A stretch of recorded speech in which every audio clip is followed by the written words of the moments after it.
実は忘れたという言葉はね、記憶が全くない。先生、昨日迷惑かけた人、誰だっけ？忘れた。はい、皆さん、こんにちは。ギャロ先生です。じゃあ、今日もよろしくお願いします。So, ngayon guys, ang aking isi-share naman, ang tamang paggamit ng wasureta.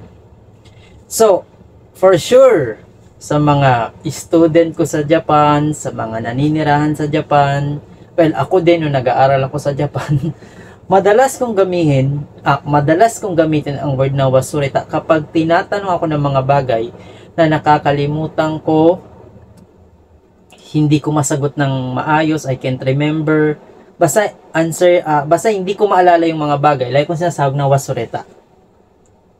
Minasang ne? For sure, kayo din, ginagamit niya siya. Jitsu wa wasureta toいう言葉はね、記憶が全くない。Meaning to say guys, pag sinabi mong wasureta as in zero ne, na hindi mo naaalala yung memory mo guys, as in zero, as in lost. So ngayon guys, hanapin natin ang tamang paggamit or ano yung tamang replacement para hindi tayo nagmumukhang offensive or nagmumukhang talagang lagi tayong makalimutin or talaga bang kinakalimutan natin, or ano ba yung another replacement or another meaning para magmukha tayong ang tawag dito, hindi naman sa yung offensive na lagi mo nang nakakalimutan, kumbaga nakalimutan mo lang, hindi mo lang ma-put into words, or nakalimutan mo lang ngayon. Ayun yung aaralin natin in replacement dito sa wasureta. So, eto sila guys. 1, 2, 3, 4. Okay. Like for example, gawa tayo ng example. Sensei, itsu ryugaku shitan desu ka? Wasureta. Tama ba yun? So, tama ba yun? Wasureta ang sinabi ko. Someone say also, Sensei, 頭の端っこでどういう意味ですか? Sensei, 頭の端っこでどういう意味ですか? Wasureta. Tama ba yung response ko? Also, if someone will say, Sensei, 先月会った場所はちょっと名前が忘れた. Tama rin ba ang response ko? If someone will say, Sensei, 昨日迷惑かけた人、誰だっけ?忘れた. So, lalagyan natin guys ng replacement yung wasureta nitong mga word na to. Okay? So, wag natin patagalin. Let's discuss this one. The first one is oboitenai. Ano ba yung meaning ng oboitenai? Okay. Based sa aking research, syempre, nag-aaral tayo araw-araw, ito ang meaning ng oboitenai. Gagamitin mo ang oboitenai. Ito siya ne.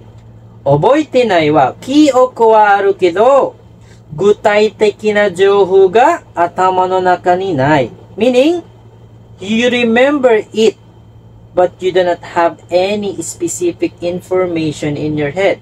Okay? I'll repeat. Oboitenai. Oboitenai no imi wa, kyoku wa aru kedo, gutai teki na jouhou ga atama no naka ni nai. You remember it, but you do not have any specific information in your head. Like for example, yung sinabi ko kanina, Sensei, itsu ryugaku shitan desu ka? For example, may nagtanong sa akin Sensei, itsu ryugaku shitan desu ka? I remember it, but I don't know the specific month or day na nag-aral ako sa Japan. So, in response sa tanong na, Sensei, itsu ryugaku shitan desu ka? Chotto oboite nai. Or, madalas dito pinipaired yung word na, mari oboite nai or yoku oboite nai. So again, gamit kayo ng oboite nai guys. So, ulitin ko, You remember it, but you don't have any specific information in your head. So, you could say, oboite nai. So, pakitandaan. Okay. Let's have to use omoi dasenai. Okay. Ano naman sa yung meaning ng omoi dasenai? So, ang meaning naman ng omoi dasenai, ito naman siya ne.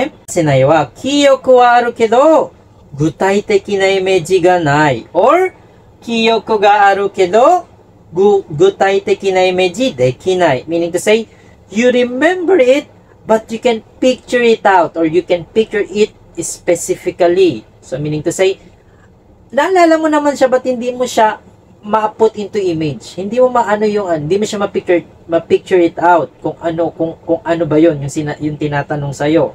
For example, Sensei, sengetsu atta basho wa? So, ayun yung tanong sa akin. Sensei, sengetsu atta basho wa? So, I remember it, but I can picture it out. Yung specific place saan kami nagkita. So, I could say,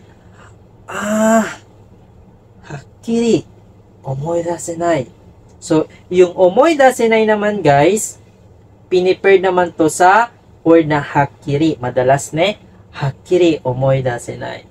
So, pwede nyo rin to siyang gamitin. Again, ginagamit ang omoidasenai. You remember it, but you cannot picture it out. Hindi mo lang ma-imagine yung image. Ne? So, pwede nyo na siyang replacement instead of wasureta. Kasi nga, sabi ko nga, yung wasureta, zero yung memory. Gusto nyo ba laging napapagalitan kayo or nag-iiba yung tingin sa inyo ng tao? Kasi, lagi yung sinasabi yung wasureta. So, maganda i-replace nyo siya ng mga bagay na, ng mga words na ito in Japanese din. Okay, so we're done with oboitenai, we're done with omoidasenai, detekonai.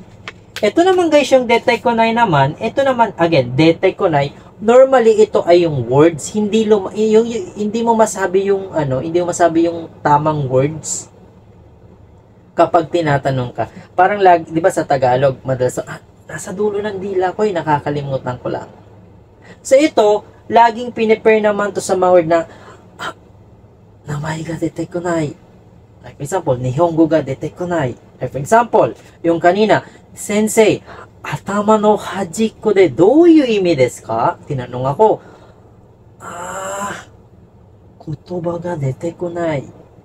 Hindi ko lang maalala yung exact words na meaning niya, pero alam ko naman yun. So, naaalala ko siya, pero yung exact words lang ang hindi ko maalala para ma-explain ko sa nagtanong ano yung meaning nung tinatanong niya. So, again guys, kapag hindi nyo lang ma-put into words, detekonai is the best. Naalala nyo, but yung words lang ang hindi nyo maalala. You cannot put into words, ne?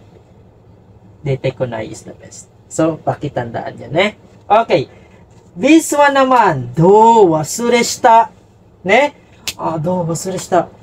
Meaning to say naman itong do wasure shita, guys, naalala niya lahat. Gutai teki ni, image mo, kihon teki ni lahat, naaalala nyo. Yun nga lang, today nyo lang, ne? Today, nyo lang siyang hindi naalala. Again, madalas nyo naman yung napagkikwentuhan, bakit ngayon hindi ko siya maalala? You could say, do wasure shita. You could say this, ne? Do wasure shita. Again, di ba? Maganda na i-avoid na natin yung wasure ta. Avoid nyo na tong wasure ta. Ne? Avoid nyo na siya. I-replace nyo na lang siya ng oboitenai, omoidasenai, detekonai, do wasure shita. Itong do wasure shita guys, ngayon lang ne, ngayon nyo lang hindi siya maalala, pero again, alam nyo naman yun. Just today lang. Do wasure shita. Sumimasen. Ngayon lang yun. Ima dake ne. So, detekonai kotoba, omoidasenai, you cannot picture out lang. Hindi nyo lang hindi nyo lang ma-picture out kung saan ba talaga. Itong oboitenai, specific lang. Hindi nyo mabigay yung anong month, anong day ba yun. Kapag nagsasabi kayo sa tao na, forgot, hindi nyo lang, basta, huwag yung word na forgot, hindi nyo maalala, hindi nyo lang ma-remember, hindi nyo ma-put into words, or nakalimutan nyo lang ngayon. So, maganda, ito na yung gamitin nyo instead of wasureta. So, ayun lang guys, ano? So, bakit ba, tawag dito, nagbibigay kami ng mga free info, kasi nga guys, ayun, mahirap mag-aral ng Japanese, lalo na kapag ang nagtuturo sa inyo ay pure Japanese. Kasi unang-una, ini-explain nila in Japanese talaga lahat.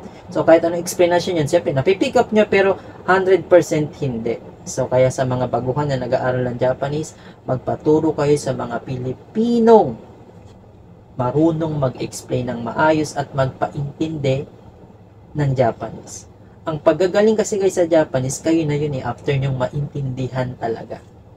Kasi pag native, ang hirap intindihin ng pagtuturo. Pag-aral ako sa Japan, alam ko kung gaano kahirap kapag native na ang nagtuturo.